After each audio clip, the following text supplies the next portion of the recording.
jedhee hojjetu otoo hin ta'in yeroo hunda guyyaan gaafa baree kaasee amma gaafa lubbuun isaa dabartuutti nama Oromoof quuqamu, nama sabaaf quuqamu, nama gootummaa qabu, nama lammii qabu, nama amanamaa akkasiiti Kabir Hussein.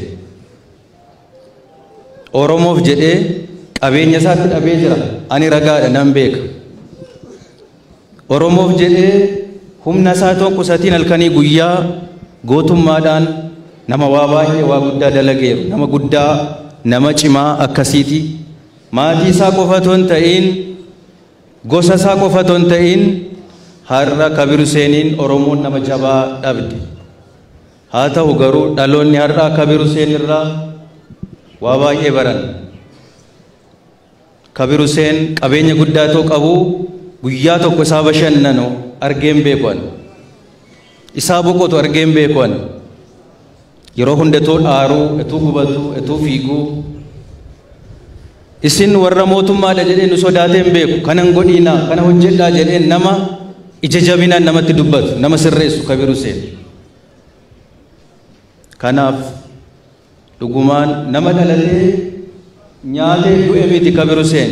Maatii isaaf, gosa isaaf, saba Oromoodhaaf waa guddaa hojjete nama du'e, nama boqote.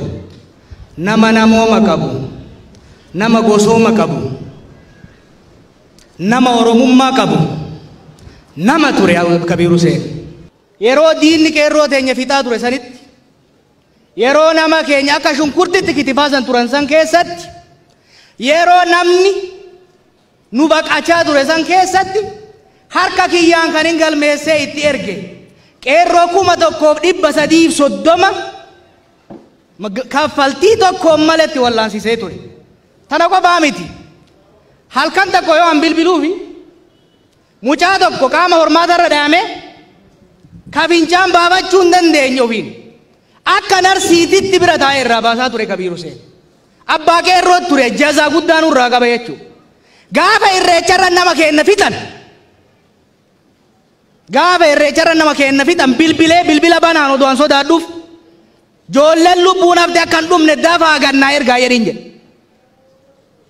Kabir Hussein nama akkanaa ture. Yeroo manni keenya Somaal irraa buqqee guyyaa tokko as magaalaa Adaamaa waa'ee qubattootaatiif dhufnee bu'anii akka akkanatti salphannetti nafnu jedhan. Nama akkasii dhabne, nama waan qaban hunda saba isaaniitiif kennan, nama dhibame hunda nama yaalan, nama immoo waan jirutti hin quufne waan dabalataa barbaadan goota akkasii dhabne. Gochaan hojjetanii kaan faana qixxee ta'uu, gochaan gootummaadhaan waan amananiif jiraachuu kana obbo Kabir irraa barachuu nurra jiraata.